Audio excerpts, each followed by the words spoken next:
un emblema de un ciclo de endeudamiento donde coloca a la Argentina prácticamente en una relación deuda-PBI de menos del 10% en tenedores extranjeros, lo que le da una solvencia externa monumental en un mundo volátil. Y por el otro esto se hace y al mismo momento se aumenta el 11,5% prácticamente las jubilaciones en el segundo aumento del año, en una cobertura previsional inédita que es el 95% de la población pasiva cubierta mínimamente con un haber previsional que alcanza el mínimo a casi 1.924 pesos en el anuncio. Digo, creo que esto lo que está probando es que cuando un país se administra en favor de los intereses nacionales, cuando un país aprovecha las oportunidades que le da el mundo, pero también dinamiza el mercado interno, como lo señaló varias veces la presidenta, cuando un país apuesta a su propio país, creo que se producen estos resultados. Digo, Argentina hoy es francamente autónoma, pero no autónoma, cuando se habla de autónomo es el cierre del país, no. Argentina es autónoma y comercia con el mundo. El coeficiente de comercio exterior de Argentina, exportaciones más importaciones, es casi el que tenía Pellegrini en 1890. Digo, es un nivel de apertura bastante grande. Tiene un nivel de inserción regional con Brasil, donde dialoga y discute con Brasil de igual a igual, como socios que tienen un intercambio de 40.000 millones de dólares. Recibe al primer ministro chino en un planteo estratégico de integración de las economías y a su vez desendeuda al país porque le permite esa apertura. Ahora, cuando uno habla de ese desendeudamiento y piensa en los servicios de deuda, fueron 12.000 millones de dólares por año que se dejaron de ir a manos de los banqueros, a manos de los tenedores de bonos y fueron a parar a la educación. Sí, fueron a parar a las escuelas, a los docentes. El que no sigue servicio de deuda es lo que cuesta la administración de la deuda. Exactamente, exactamente. Digo, para que por ahí el argentino común, y no tiene por qué saberlo, entienda, estamos recibiendo por año más de 12.000 millones de dólares que antes iban a parar, como lo señaló la presidenta, a manos de los tenedores de bonos, normalmente grupos del exterior, banqueros, bonistas bastante concentrados y avispados, y dejaron de ir ahí y van a parar a, fundamentalmente, el aumento de 6,5 puntos del PBI en educación, esta cobertura previsional, la asignación por hijo y además, por ejemplo, la elevación de la infraestructura del país. Roberto, hoy yo creo que esta autonomía hay que mirarla como la autonomía que le permite a los argentinos decidir sobre su país. Hoy se especulaban con anuncios que no fueron finalmente, que tenían que ver con retenciones a la soja, con cuestiones de cepo cambiario. ¿Usted cree que hay un clima para anuncios que vendrán en las próximas horas? No, yo lo que veo es que en estos momentos el gobierno, a partir del segundo mandato de la presidenta, desarrolló una política económica y como lo planteó claramente la presidenta, es por un lado, no adoptar recetas que rápidamente venían, bueno, ahora se van a tener que endeudar, ahora van a tener que devaluar, administrar el comercio, decir, bueno, a ver, ¿qué necesitamos importar? Garantizar que haya los dólares para poder generar las compras en el mundo que nos permiten seguir haciendo funcionar la economía, garantizar la solvencia fiscal, como planteó la presidenta, a buen nivel de recaudación y permitir estas políticas fiscales expansivas que son las que activan el mercado interno y seguir trabajando en un escenario en el cual la economía argentina va a un esquema mucho más sustentable. Es decir, Argentina hay que asumirla como un país de desarrollo medio. Claro. Usted hablaba recién de importar lo que nos hace falta. Digamos, ¿se imagina que seguirá este régimen de importaciones tan concentrado o que poco a poco se va a ir liberando? Yo creo que este régimen de importaciones lo que se concatena es con una necesidad de política industrial que se está desarrollando y con una necesidad de mejorar dos aspectos importantes que están establecidos en la relación externa argentina. Uno es la relación con Brasil. Sí. Es decir, no puede seguir un proceso de intercambio. Nosotros teníamos 15% de brecha en contra. Sí. Teníamos un desequilibrio de casi 6.000 millones de dólares. Por el otro, no podíamos seguir manteniendo los niveles altos de importación de energía que nos llevaban a este esquema de crecimiento. Crecimos mucho y tuvimos que importar energía. Eso se explica con el avance sobre YPF del 51%. Son políticas claramente que tienen que ver con resolver estos problemas. Ahora, cuando el producto crece 1 punto, las importaciones crecen 3 puntos. Esa relación es la que hay que bajar. La decisión de sostener la política cambiaria para utilizarla como política de Estado, ¿no? A ver, nosotros hoy tenemos una relación de importaciones-producto de 3-1. O sea, 1 punto que crece el producto, las importaciones crecen 3 puntos. Esto hay que bajarlo. La forma de bajarlo es, bueno, priorizar, saber cuáles son las necesidades reales. ¿Qué importaciones podemos sustituir? ¿Qué importaciones podemos complementar con nuestros socios comerciales?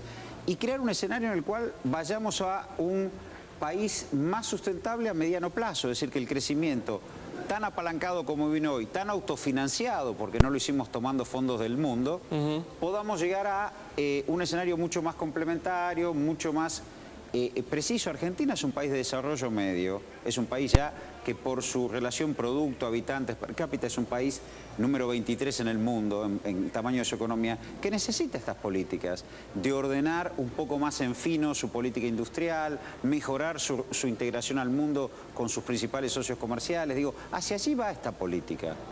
Y creo que está dando resultado. ¿Qué pasa con una variable que el común de la gente dice y uno no escucha en los discursos, que es la variable de la inflación, de 2 dígitos y por arriba del 20%? A ver, digo, eso es una medición que se plantea desde algunos lugares, es una medición que a lo mejor está en esta lógica de la góndola del supermercado, del changuito del supermercado, pero la realidad que si uno mira los indicadores de consumo y mira los sectores más vulnerables, que una suba de precios tremenda podría afectarlos, en relación a una política de ingresos que provoca aumentos en los jubilados, que acabamos de cerrar varios cientos de convenios colectivos con aumento en paritaria, lo que está dando es que hay una política de ingresos que va permitiendo sostener niveles de consumo. Y hay una enorme heterogeneidad en los consumos. Todos sabemos que los grandes centros urbanos, el caso de Buenos Aires, tiene un consumo más sofisticado, más diverso, y ahí sí puede haber impactos.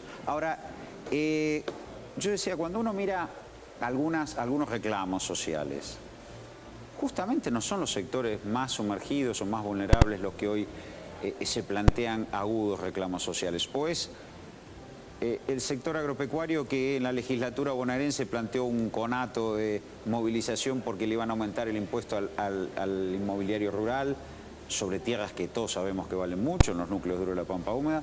Es algunos sectores muy minoritarios esta vez que se pararon en esquinas de barrios acomodados a reclamar poder comprar dólares.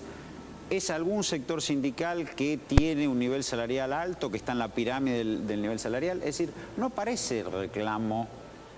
Pero le parece que no, Roberto, digo, pienso en la cantidad de los jubilados. Efectivamente, se produce un 11%, llegamos casi a 1.900 pesos. 1.900 pesos, no es un signo de... Pero miremos, no es un signo de abundancia. Digo, no es signo de abundancia. No, pero miremos la política de ingresos en un hogar, cuando la presidenta habla de la cobertura. Sí. Donde antes había un haber previsional, hoy probablemente haya 2. Si tenemos el 95% de cobertura, prácticamente la población pasiva, la población adultos mayores, aparece cubierta con un haber previsional. Si alguien antes no tenía trabajo, el desempleo ubicado en el 7% del 23, seguramente se incorporó al mercado laboral. Y seguramente vino recibiendo aumentos salariales todos los años por el proceso paritario.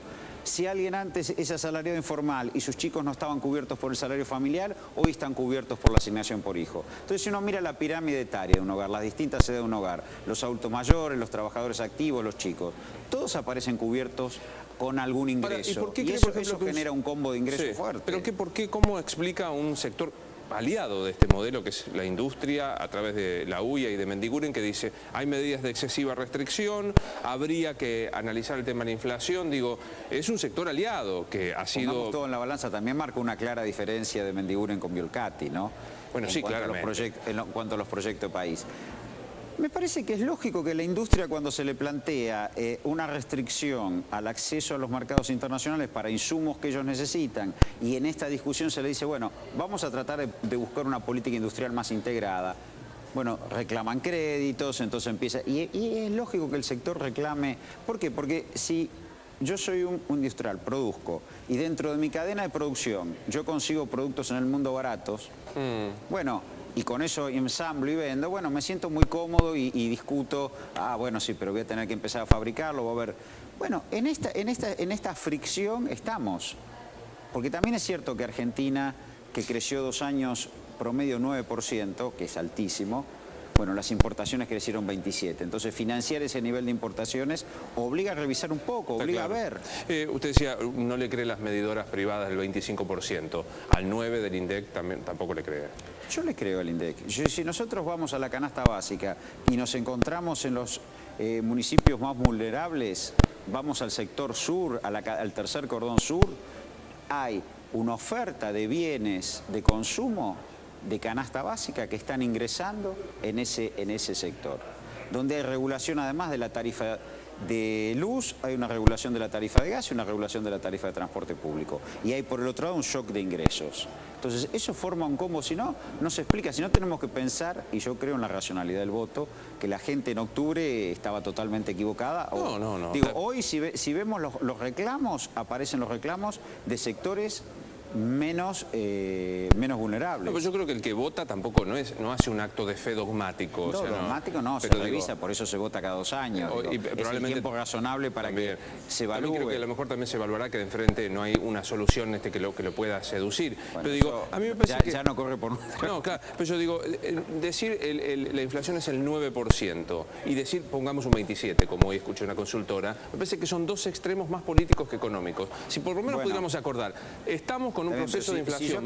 Si yo cada vez que digo la inflación es el 25 y con eso le estoy fijando una remarcación de precios a grandes cadenas de comercialización de productos, no quiero nombrar a nadie para que nadie se sienta perjudicado, digo, también estoy generando una acumulación de renta distinta. Digo, si yo digo, bueno, es el 25, invito a que grandes cadenas de comercialización de productos en barrios de poder adquisitivo, y seguramente alguien que va a llenar el changuito y me está escuchando se enoja y dice, no, Feletti, si yo voy a llenar, y efectivamente, seguramente algunas cadenas le están ofertando. Ahora, esas formas de comercialización, sobre todo de alimentos, en los sectores más humildes, en los barrios más humildes, funciona distinto. Ahora, yo no sé si es político, lo que sí es política la discusión es que nadie, cuando se mencionan estas cosas, no proponen políticas, porque todos hemos visto muchas veces que para combatir la inflación inmediatamente venían políticas restrictivas en el plano monetario y fiscal. Sí, enfriar, achicar, parar, sí. Bueno, entonces me parece que también detrás de esa fijar esos indicadores aparecen otras intenciones. Está claro. Gracias por haber venido como siempre. No, gracias a ustedes.